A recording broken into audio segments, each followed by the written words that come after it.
बिस्मिल्लाहिर्रहमानिर्रहीम। आज की इस वीडियो में हम प्रोजेक्ट मैनेजमेंट प्लान्स के हवाले से बात करेंगे। ठीक है, प्रोजेक्ट मैनेजमेंट प्लान्स क्या है, इनका रोल प्रोजेक्ट मैनेजमेंट के अंदर क्या है और इसका एक सैम्पलिंग टेम्पलेट क्या है, यानी इसको किस तरह बनाया जाता है। तो प्रोजेक्ट मैनेजमेंट प्लान्स हमारे पास एक ऐसा डॉक्यूमेंट होता है जो जितनी और प्रोजेक्ट मैनेजमेंट एरियाज़ में डॉक्यूमेंट्स बनते हैं उन सारों को इंटीग्रेट करता है, एक जगह पे इसको इकट्ठा करता है। सही है।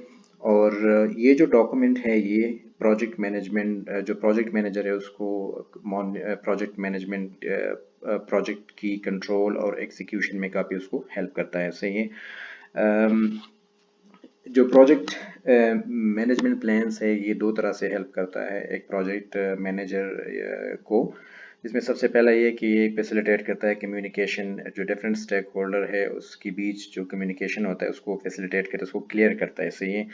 दूसरा क्या करता है, दूसरा ये एक बेस लाइन प्रोवाइड करता है जिसके साथ हम प्रोजेक्ट्स को फ्यूचर में कंपेयर कर सकते हैं। अच्छा, एक बेस लाइन क्या होता है? बेस लाइन हमारे पास एक स्टार्टिंग पॉइंट होता है या ये मेजरमेंट होता है या एक ऐसा ऑब्जर्वेशन होता है जिसको हम एक डॉक्यूमेंट शेप में लेके आते हैं, जिसके साथ हम फ्यूचर में प्रोजेक्ट्स को कंपेयर करते हैं। ठीक है। तो प्रोजेक्ट मैनेजमेंट प्लान एक प्रोजेक्ट मैनेजर को प्रोजेक्ट की जो सक्सेस की असेसमेंट है उसको भी उसको हेल्प करता है। और जो प्रोजेक्ट मैनेजमेंट प्लान्स है ये मुख्तलिफ होंगे मुख्तलिफ प्रोजेक्ट्स के अंदर, क्योंकि मुख्तलिफ प्रोजेक्ट्स के स्कोप और उसका जो स्कोप है वो काफ़ी डिफरेंट होता है, इस लिहाज से प्रोजेक्ट मैनेजमेंट प्लान्स मुख्तलिफ प्रोजेक्ट्स के अंदर मुख्तलिफ होंगे। सही है। तो इसके बाद हम एक टेम्पलेट्स की तरफ आते हैं कि हम प्रोजेक्ट मैनेजमेंट प्लान्स को किस तरह बनाएंगे।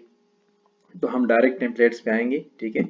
और वहाँ से हम इसको एक्सप्लेन करेंगे कि इसमें कौन कौन सी चीज़ें शामिल होती है और किस तरह ये प्रोजेक्ट मैनेजमेंट प्लान बनता है। सही है। तो इसमें जो सबसे पहले आप देखें कि प्रोजेक्ट मैनेजमेंट प्लान वर्जन 1.0 और इसके नीचे हम लिखते हैं डेट। सही है।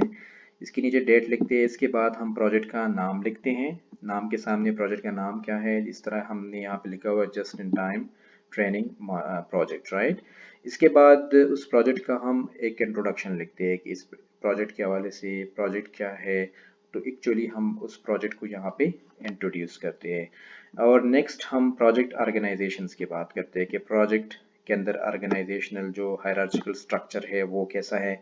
जिस तरह अगर आप इस डायग्राम को देखें तो उसमें टॉप पे प्रोजेक्ट स्पॉन्सर है, फिर इसके बाद उसके नीचे प्रोजेक्ट चैम्पियन है और प्रोजेक्ट स्टीयरिंग कमेटी है, इसके नीचे प्रोजेक्ट मैनेजर काम कर रहा है, जिसके नीचे टीम लीड्स मुख्तलिफ तरह की टीम्स है वो काम करते हैं और सप्लायर प्रोजेक्ट मैनेजर वो काम करता है। सही है।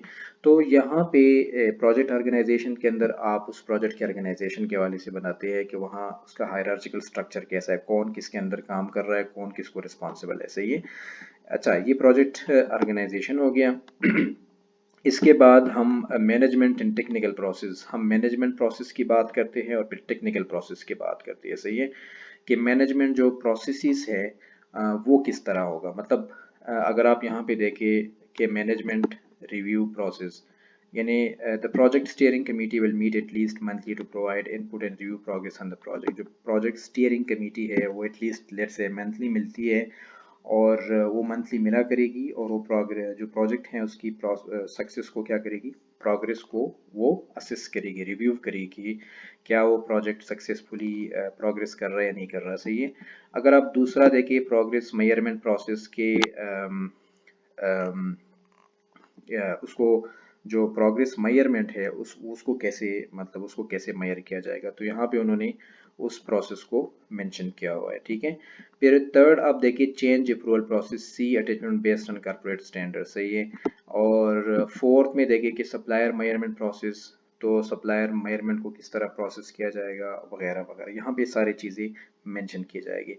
जहाँ पर टेक्निकल प्रोसेस की बात है कि यहाँ पे टेक्निकल प्रोसेस में हम उन सॉफ्टवेयर्स के बारे में बात करेंगे, उस सॉफ्टवेयर के अंदर डाटा फीड करने की तरफ यहाँ पे डिस्कस किया जाएगा कि सॉफ्टवेयर के कौन सा यूज़ होगा, उसके अंदर जो डाटा होगा वो किस बेस मतलब कितने इंटरवल बाद उसको लोड किया जाएगा।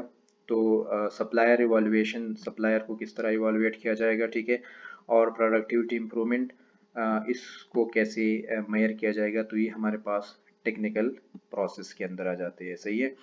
फिर इसके बाद वर्क टू बी परफॉर्म्ड एक अदर एलिमेंट है जिसमें हम यहाँ पे जो काम किया जाएगा इस प्रोजेक्ट के हवाले से, इस प्रोजेक्ट के अंदर जितना भी काम होगा उसको हम यहाँ पे डिस्कस करेंगे कि ये काम होगा, ठीक है।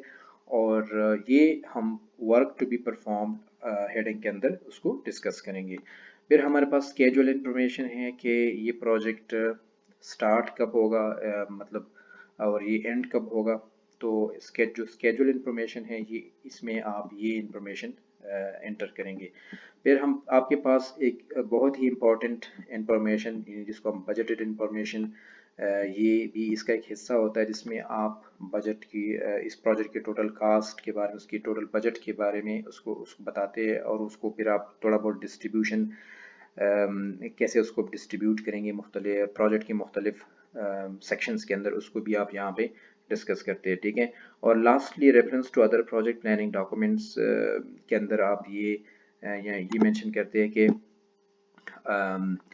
आप जितनी भी प्रोजेक्ट्स डॉक्यूमेंट्स है सेपरेट उसको आप अपेंडिक्स के अंदर प्रोवाइड करते हैं। और आप यहाँ पे ये भी बताते हैं कि अच्छा ये वेबसाइट के ऊपर ये डॉक्यूमेंट्स मौजूद है वगैरह। तो इस तरह ये एक जो डॉक्यूमेंट है इसको हम प्रोजेक्ट मैनेजमेंट प्लान कहते हैं, और रियलिटी में आप देखें तो एक प्रोजेक्ट मैनेजमेंट प्लान इस तरह बनता है। सही है। सो that is all about the project management plan in today's lecture. So please, if you have questions, kindly leave comments below the video, and if you like the video, please like it and subscribe my channel. So thanks for your time and see you in the next lecture.